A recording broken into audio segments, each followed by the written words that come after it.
हाय सांग मैंने जय जगन्नाथ। चलतु बनवा आज पोटलर किसी नुआ रेसिपी। जदि मो वीडियो भल लगुच आपण मानक ताले लाइक करंतु सब्सक्राइब करंतु आ एमिति नुआ नुआ वीडियो देखिया पई मो चैनल बेल आइकन को ऑन कर दियंतु। एठी किछि मो पोटल नै आसीछि आ ताको छोरी रे मु भल से क्लीन करि नेछि। बहुत लोक तो देखिथिबे आपण माने कि एमिति क्लीन न करी कि ताको यूज करंती। एठी क्लीन कला परे देखि पारथुए धोई कि ताको प्रथमे दुई साइड रु काटि नेछि। गोटे साइड रु हल्का काटिछि आ गोटे साइड रु अधिक करी काटि नेछि कारण ए साइड रो अधिक कली पोटल भितर मंजी सब बाहर करबा पई। मु एमिति चामच यूज करी ता भितर मंजी सब बाहर करि नेछि। आपण माने देखि पारुथिबे एठी मु सब पोटल रे एमिति मंजी बाहर करि नेछि। तापर गोटे करेई रे नेछि किछि बादाम को बहुत भल से रोस्ट करि नेछि। आपण माने चाहिले चुप्पा छड़ा बादाम भी नै पारंती डायरेक्ट। मु चुप्पा छड़ेबा पई टिके भाजी नेछि। भाजी नै गला परे एठी मु हाथ रे भल से चुप्पा छड़े नेछि। छड़े की खदड़ा करके बादाम को कोटे नेछि ताको साइड रे रख देछि। एई करेई रे नै जाइछि मु किछि रिफाइन तेल किछि जीरा ता सहित किछि नेछि मसला हळदी गुंड लंका गुंड जीरा गुंड स्वाद अनुसार लूण ताको देके मु 2 सेकंड पर्यंत एमती भाजी नेछि। मसला को एमती तेल रे पके भाजिले तार स्वाद भल आसी थाए। मसला रो किछि कंचा बासना आसी न थाए। मसला टिके भाजी हे गला परे मु एठी दे देछि किछि सिझा आलू। मु एठी सिझे की प्रथमे आलू रखितिली। सिझा आलू दे सारला परे मु एठी मैशर रे मैश करि नेछि। आपण माने प्रथमे ताको चकटी के पके पारंती। देखि पारुथिए भल से मैश हे जाइछि। इसको मु एठी लो फ्लेम रे रखितिली। तापर दे देछि हमें करी के रखितिबा बादाम भजा को हल्का छोटे छोटे टुकड़ा रे छेचि नेथिली।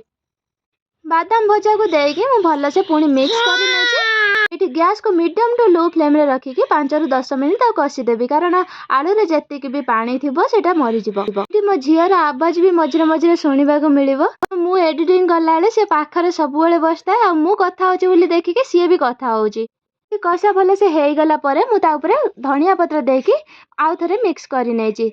कषा भल से ठंडा हे गला परे जी बाहर करी साइड रखतिया पोटल रे एमिति मु भरि देछि। पोटल रे एमिति मसला भरियाटा बहुत कष्ट थिला कारण एटा चामच रे जाउ नथिला हाथ रे ताको आंगुली रे धीरे धीरे करिके भरिबार थिला। गोटे एमिति भरि की तो देखेले बहुत लंबा हे जिवो वीडियो सेति पई मु एठी गोटे भरि के आपण मानु देखे देछि केमिति मु भरुथिली। पोटल रे जेते बेले भी मसला भरुचंदी टिके फांका रखी के भरंतन नहले जेतिकी भी मसला पोटल रे भरी थिबे तेल रे पकेला परे से सब मसला बाहरी की पळेबो। सेति पई टिके फांका रखी भरिले भल। गोटे करेई रे एठी तेल नै जाइछि। किछि तेल नेला परे एमिति पोटल सब को भाजी नेबी। भाजी नेबा पई मु स्वाद अनुसार टिके लूण भी पके दोछि। पोटल सब भल से भाजी हे गला परे मु खोली के ताको साइड रे रख देछि। सेही करेई रे मु किछि नै जाइछि चुन चुन कर रखिथिबा पियाज एठी फ्राई हो मो मसला रे रेडी करनबा। अरे नै जे मु धनिया पत्र रे डांटी गोटे पियाज गोटे कंचा लंका किछि रसुण कली आ गोटे पिंच अदा आ गोटे टमाटर को देकी मु भल से ग्राइंड करि नेछि। मसला तो एठी हमर रेडी हे गला। सेपटे देखंतु पियाज रेडी हे छि कि नै। पियाज भी एठी भल से हे गलानी।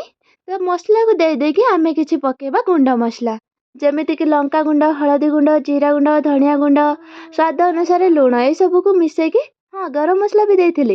एठी सब मसला को मु दे देई भल से कसी नबा जे पर्यंत मसला रो तेल छाडी नथिबो। यदि मसला को भल से कसीबे ताले तरकारी रो भी टेस्ट बहुत भल आसीबो। आपण माने देखि पारुथिबे मसला रो एठी तेल छाडीबा स्टार्ट हे गलानी। आउ 2-3 मिनिट एमिति कसी नबा। ए मसला मते कसिया पई 5 रु 10 मिनिट टाइम लागितला। एई भलिया कसी हे गला परे मु एठी रखितिली 7टा रु 8टा काजू रो पेस्ट को। काजू पेस्ट को देकी मु भल से मिक्स करि नेछि। काजू पेस्ट को देला परे आउ टिके कसी नबा 2 मिनिट। तापरे मु हल्का एठी पानी दे देछि।